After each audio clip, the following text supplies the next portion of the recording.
The Rangers lose back-to-back one-run games to the Cincinnati Reds in increasingly frustrating fashion. On today's show, we're breaking down the first Rangers road series loss of the year and what's wrong with the bullpen. All that and more on this episode of Locked On Rangers. Let's get into it.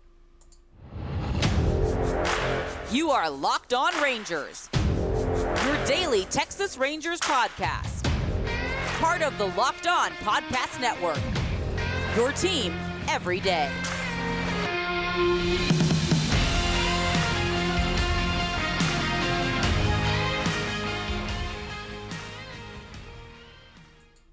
You are locked on to the Texas Rangers. I'm Bryce Patrick, a criminally addicted Texas Rangers fan since 2010, the founder and host for all 5 seasons of this Locked On Rangers podcast. Thank y'all so much, everydayers, for making Locked On Rangers your first listen every single day. If you're not already, you can follow me on Twitter at Bryce Patrick. You can follow the show at Locked On Rangers and subscribe on YouTube, where the best way you can help grow the show is to comment nearly any single thing below. On today's show, we're breaking down the back-to-back 6-7 losses that the Rangers sustained at the hands of those pesky, annoying, and also kind of terrible Cincinnati Reds. The Rangers have lost their first road series of the year in frustrating fashion. The one-run loss monster has reared its ugly head yet again. Thought that wouldn't be as bad this year, and so far through 4 one-run games, the Rangers are 1-3, a .250 winning percentage, and it's a really frustrating place to be. This is not a team that has played in a whole lot of close games. They have a really good run differential.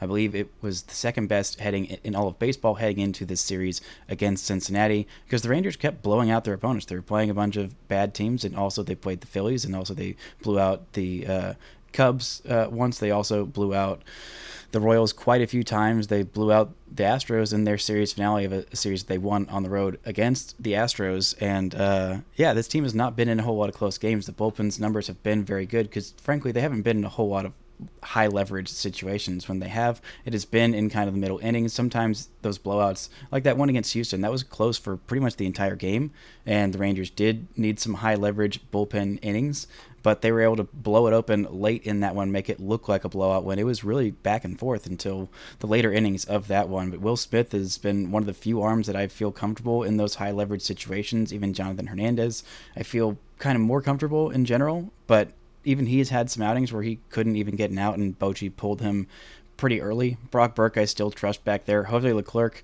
still has an ERA of 0, but it doesn't feel like he should at this point. And Ian Kennedy's ERA is 9, and Cole Reagan's just got absolutely blown up in the second loss of these. This was just really, really frustrating fashion, especially the second game when the Rangers had a 6-0 lead heading into the bottom of the 7th inning. They got 1 run in the 7th, and then the Reds scored 6 runs in the 8th. The Rangers were not able to get out of that inning without allowing a single run. I do have to shout out Martin Perez, who had a really fantastic start. 6 1/3 innings, just 1 unearned run, just 1 walk, 6 hits, 5 strikeouts for him. Jonathan Hernandez came in to close that inning out, and that was it. That was all he did, was those 2/3 of an inning.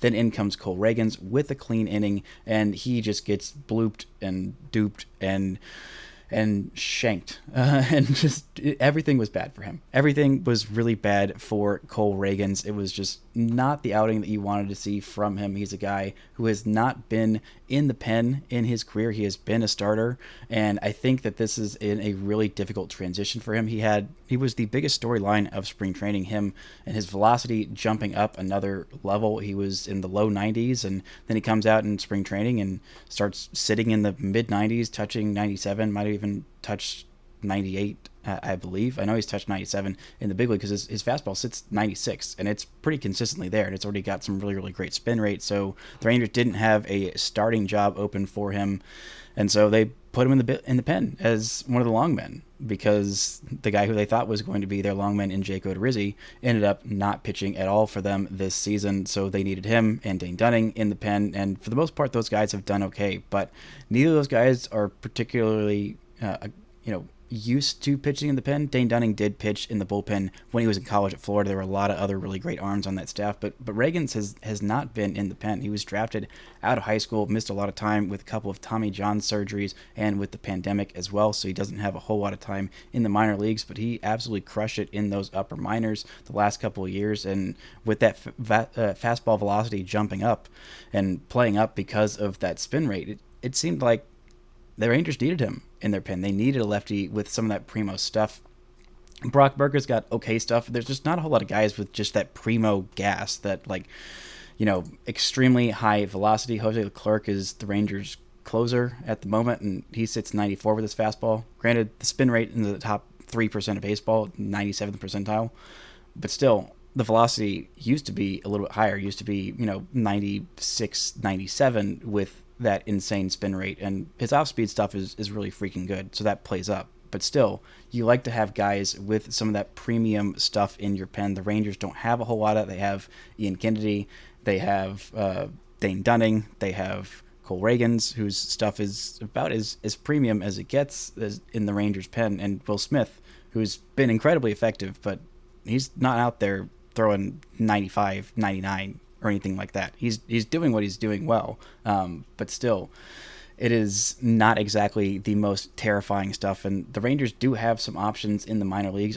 Look at that later on in the show, but it's just kind of frustrating to see this pen let up, and having your last 3 losses in the last 2 series so far. I'm recording this one as this game is live, 11:30 in the morning, whatever, because Central Time is super weird, and the Rangers have to get back home to play the Yankees. But still, I think that the Rangers pen was going to be an issue coming up. We're going to look a little more closely at each individual reliever, a couple individual relievers who had some bad outings, and what has been the problem with them, and a couple of bats who have been doing much, much better as of late. But first, this episode is brought to you by SoRare. Our new sponsor, SoRare, is a revolutionary fantasy baseball game and marketplace transforming fans into owners with officially licensed digital cards featuring players from across all 30 MLB teams. Unlike other fantasy baseball platforms, SoRare managers truly own their fantasy experience, collecting, buying, selling, and competing with player cards against global opponents to win epic rewards. Win or lose, you still own your cards. There's no cost to play. Plus, the more you win, the more you advance, collecting increasingly powerful cards and accessing next-level competitions and rewards as well. So head to sorare.com/lockedon. That's spelled SORARE.com to draft your team of free players, set your lineup, and start competing today to win epic rewards. Again, that's sorare.com/lockedon to start playing today. This episode is also brought to you by FanDuel. Grand slams, no-hitters, and double plays are back, and there is no better place to get in on the MLB action than FanDuel, America's #1 sportsbook. That's because right now, new customers can step up to the plate with a no-sweat first bet up to $1,000. Just go to FanDuel.com/lockedon, sign up, place your first bet, and get up to $1,000 back in bonus bets if you don't win. So don't miss your chance to get a no-sweat first bet up to $1,000 when you join FanDuel today. Just go to FanDuel.com/lockedon to sign up. FanDuel, official partner of Major League Baseball. Now, this Rangers pen is full of some arms that are mostly outperforming expectations, but have had some really, really rough goes of it. Dane Dunning finally allowed his first earned runs, and I think the most frustrating part about the loss on Monday was just the 3 walks by Jose Leclerc. He got 1 strikeout and 3 walks, and looking at those pitches, he was getting behind in counts, and Jose Leclerc has always been a guy who has had issues with the walks. That's why he's not a starting pitcher. That is why he is in the bullpen, because he cannot help himself but giving up a crap ton of walks this year. He has allowed, 7 walks in 8 2/3 innings. 3 of them came in this loss, but to be honest, and to be fair to Jose Leclerc, whose walks have really frustrated me over the years, especially when he has been the Rangers closer, comes into a game and just gives a free pass to start off the inning. That's one thing you really don't want your closer to do. He was getting really squeezed on the zone in that one. It really felt like there was a lot of borderline calls that should have gone his way. I mean, he's got a fastball. He's got stuff that you can throw in the zone. He can get some swings and misses in the zone, but he was getting behind in these counts. He was trying to nibble as opposed to going these Reds hitters. This is not a dangerous lineup that you would like to see your guy just absolutely go at him. And that was one of the frustrating things about John Gray's last outing, not this one that is happening right now, but against the A's, is it was not a great A's lineup, and he tied a career high with 5 walks. I think part of that was he just wasn't right. But when you see your team go up with a big lead and your starters aren't just attacking guys, that's one of the things that Martin Perez did really well. The Rangers gave him a 6-run lead, and he just went at those hitters and got them to bounce into some easy outs. And, if guys get occasional single or double or whatever, you got that big lead, so you can keep going at these guys and just eat innings and get it to where it's not close late, and you can throw your low leverage bullpen arms and not have to worry about those high leverage bullpen arms at all. But the Rangers didn't do that. The Rangers got themselves into a predicament. Dane Dunning had to be pulled. Jose Leclerc came in. Even Will Smith couldn't get the Rangers out of their jam. Just faced the one hitter, allowed the hit that was the walk-off, and the Rangers lost that one. Then the really frustrating part was just how everything felt like it was completely spiraling on the Rangers in the second loss of this one. If you have a 6-0 lead in the 7th inning, this pen has been good, and it should not be a question if they can hold that lead. It really shouldn't be. It is just absolutely unacceptable and so incredibly frustrating for the Rangers, who are still in first place. They do still have a 1.5 game lead heading into this Wednesday afternoon game against Cincinnati. They do still have that lead in the American League West, but they should have won at least one of, if not both of those games. And seeing everything just kind of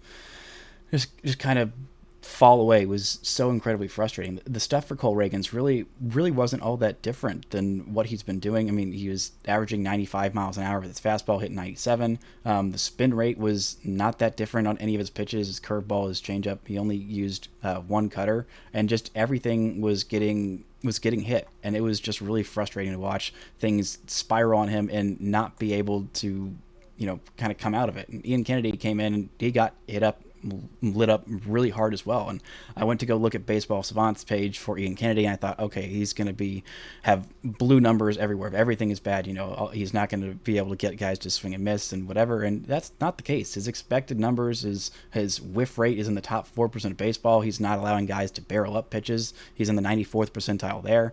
Almost all of his numbers are in the red. The strikeout rate, expected batting average, expected ERA, fastball spin rate, extension, all of those are in the red. The only things that are in the blue are his fastball velocities, averaging 92 miles an hour. It makes sense. That's kind of what you knew you're getting from 38-year-old Ian Kennedy.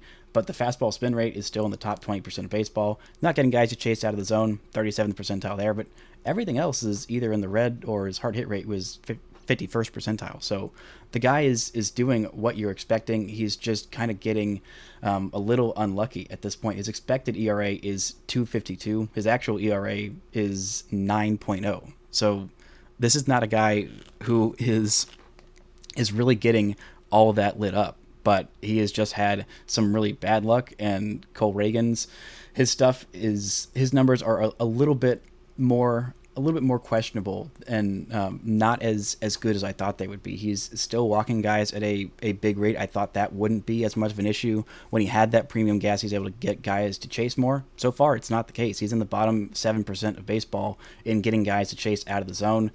He's avoiding barrels, which is one of the few good things he's doing, but he's not getting more swings and misses like I thought he would with that velocity on his fastball jumping up. That was the whole thing. That was the entire point of why that was so important, is that his fastball velocity was going to jump, and he's still going to have that spin rate, so he's going to be able to throw the fastball in the zone and get some swings and misses or some soft contact there. That would set up his really, really freaking good changeup, and that would also set up maybe a little bit more of his cutter and his curveball to use that more effectively. That hasn't really been the case so far this year, and so I'm thinking that maybe Cole Reagans in the pen is not the best option for him. Maybe the Rangers want to send him down to AAA, just use him as a starter.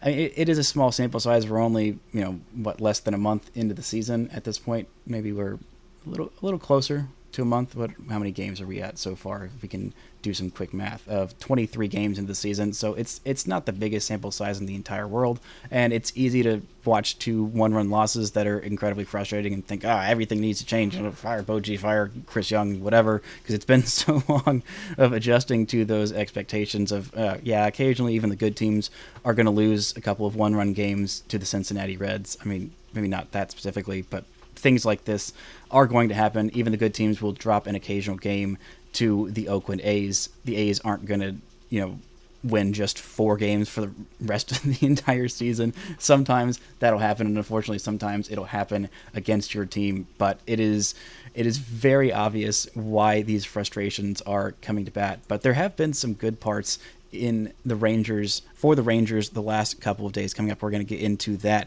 and a little bit of the offense that is heating up. But first, this episode is brought to you by Ultimate Baseball GM. Pro Baseball GM is the coolest game I've played in a long time. I've always thought that I could be a great Major League GM, and as it turns out, it's not all that easy. If you've had the same thought and fantasize about managing your own franchise, go to and download the game Pro Baseball GM immediately. The game allows you to manage every strategic aspect of the franchise, play through seasons, and lead your franchise and fans to glory as you build a historic dynasty. In the simulation, you're responsible for hiring the right coaches and staff, manage team finances, scouting and drafting players. You can manage through difficult personalities and injuries, navigate your franchise through the season, all the ups and downs, and free agency as well. So, Locked On Rangers listeners get a 100% free boost to their franchise when using promo Locked On in the game store. So make sure to check it out. To download the game, just visit probaseballgm.com, scan the code, or look it up in the app stores. That's probaseballgm.com. Ultimate Baseball GM. Start your dynasty today.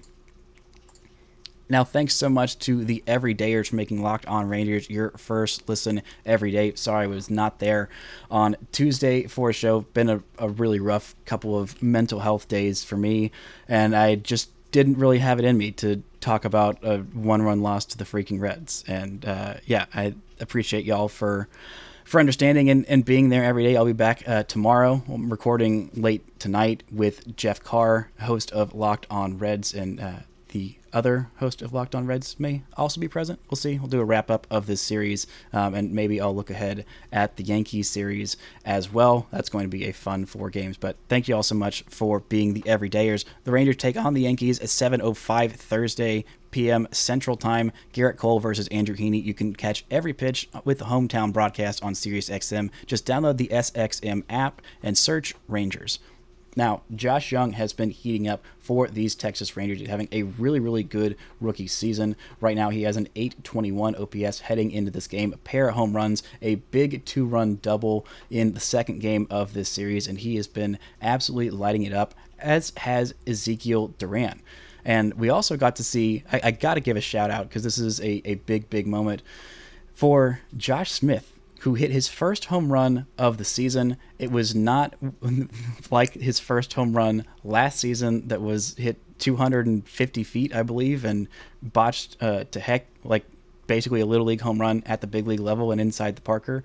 He actually hit one out, and he hit one to the opposite field, which I'm pretty darn sure is his first opposite field home run of his big league career. That has been the one knock on Josh Smith, is this guy does not hit for power. He's got pretty decent contact rate. He's got a really good walk rate, and he is a magnet for getting hit by baseballs. Hopefully not as often in the face, but sometimes it has been in the face. The guy still, I believe he still leads all of Major League Baseball in hit by pitches. The on base is pretty darn good. He plays a really, really good defensive shortstop. And if this guy he's got an on base of 382, and with that one home run, he's now slugging 244. That really brings up his average. A 626 OPS for a guy who plays a really good shortstop. If the Rangers can get his glove in there at shortstop and Ezekiel bats Duran in there at DH, because we haven't seen exactly a whole lot from Brad Miller and Robbie Grossman. They've been fine, and I think that Duran's defense is okay at shortstop. Overall, he provides a little bit more value, but if you can get some offense out of Josh Smith, that is a huge, huge boost. But Ezekiel Duran continues to absolutely crush it in his last 7 games. The man has been on fire, hitting 400 with an on-base of 444 and slugging 640. He does have his only walk of the season in in the last 7 games, as well as his only home run of the season, and has got a pair of doubles. Had a 3-hit game in the opener against Cincinnati, took an over with a pair of strikeouts, still did get a stolen base. He has stolen bases in his last 2 games heading into this series finale against Cincinnati. I have loved his bat for a long time. The dude makes incredibly hard contact. He doesn't have nearly enough plate appearances. I think it should be soon that he starts getting enough plate appearances to appear in the leaderboard on his Baseball Savant page. So the only things they can track are his sprint speed and his max exit velocity. His max exit velocity is in the top 8% of baseball. This guy hits it hard every single time. His average exit velocity is 91 miles an hour, which I'm pretty darn sure would be in the top 10% of baseball, if not the very least in the top 15%. The dude stings it every single time. He does not walk nearly at all. I'd like to see that a little bit more. Ezekiel Duran walks get me just as stoked as Adolis Garcia walks, because both those guys are ones who swing out of their shoes, have all the power in the world, and a lot of speed as well. His sprint speed, Ezekiel Duran, is in the top 11% of baseball. He is just a really, really good player, and I think that he is going to be a part of this Rangers core. I wouldn't mind seeing him more out there in left field. You need to get him some reps. Just get his bat in the lineup every day. This is a guy who you want to be a part of your core. We're also seeing a little bit more from the Nathans, the Nathaniels. Nathan Eovaldi had not the best start on Sunday or Monday, whatever day. I don't know what days are. He went out there and threw, I think it qualified as a quality start. 6 innings, only 3 earned runs, 4 runs total, just 1 walk, 7 strikeouts, and 6 hits. No home runs allowed for him, which is a good thing. His overall numbers bear out that he is getting a little bit unlucky. His ERA at this point, I believe it is over 5.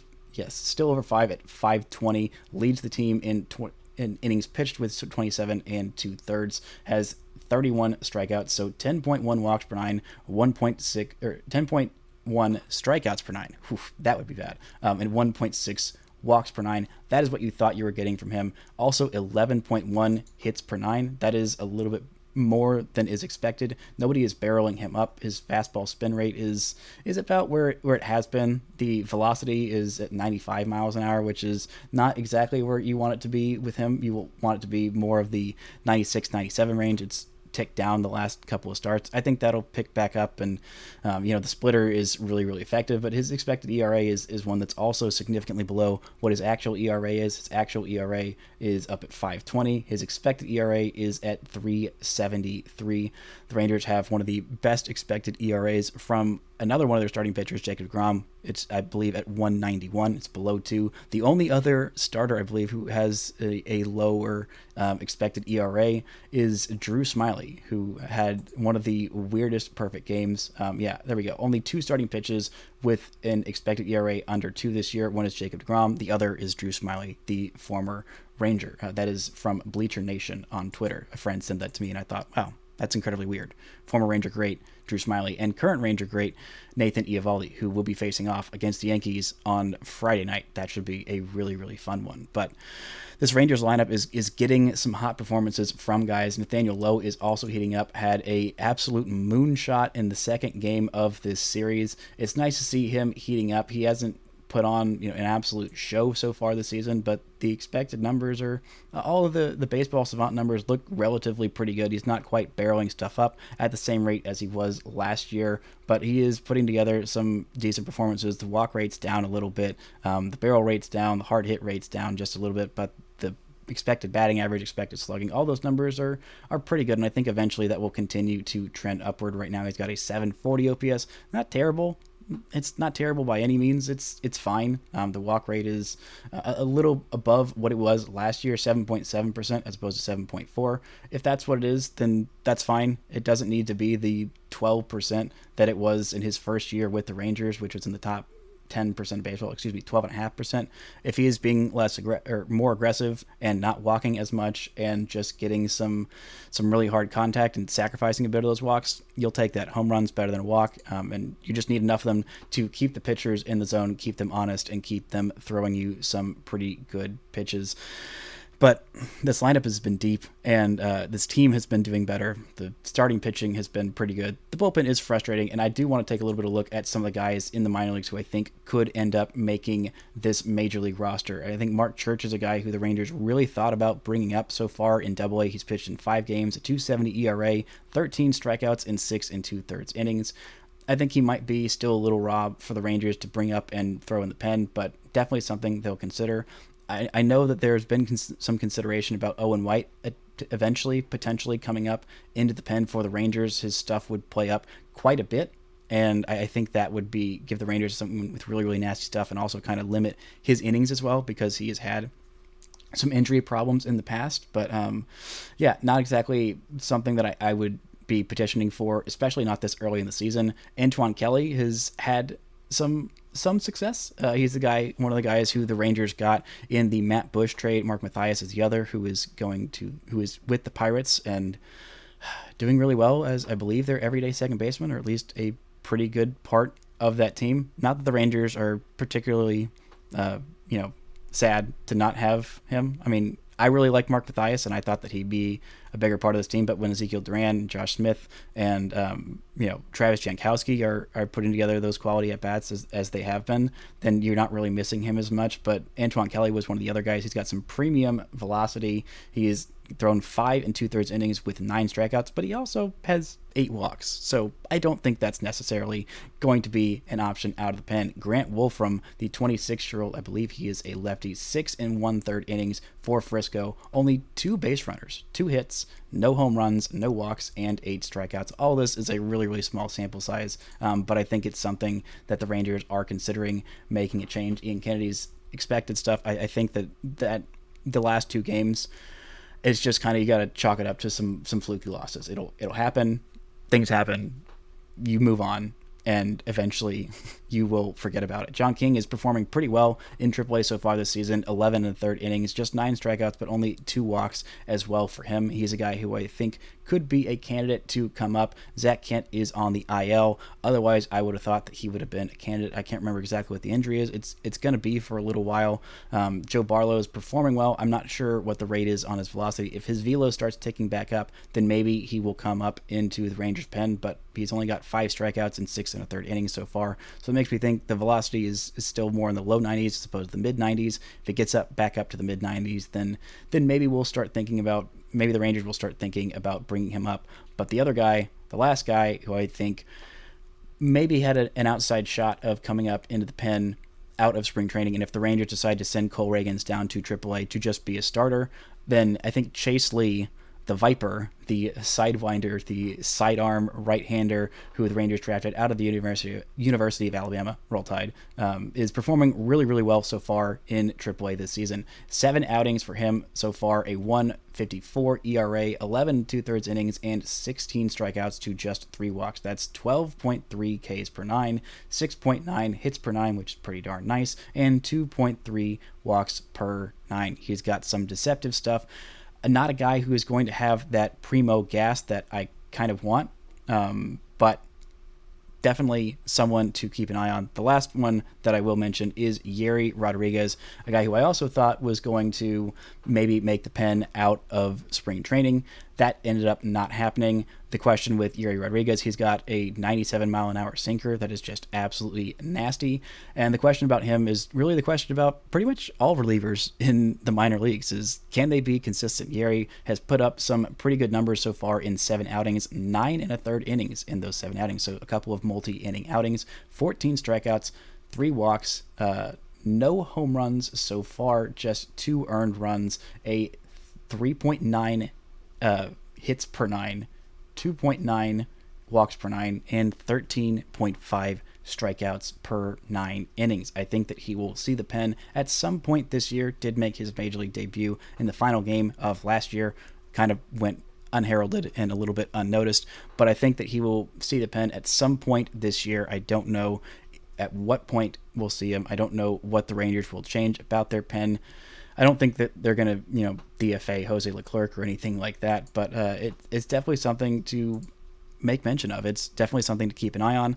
And I will point out, not to be a sunshine pumper of 2 losses to the Reds that are, unacceptable, honestly, at this point for this Rangers team.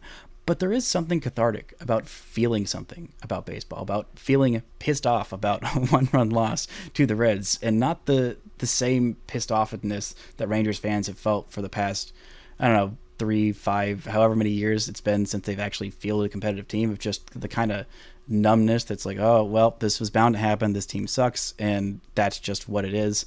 It's kind of nice to be like, oh, my team is actually good, and they should be winning these games, and it's nice to actually feel something about a team and have expectations. It's kind of just to reset your parameter, reset your mindset, and think, oh, okay, it's not as bad as it's been. Things are on the upswing. The Rangers are going to have a 4-game series against the Yankees where Jacob deGrom will be on the hill. Hopefully they can take this game. They've already squandered a bases loaded with no outs opportunity in the second inning.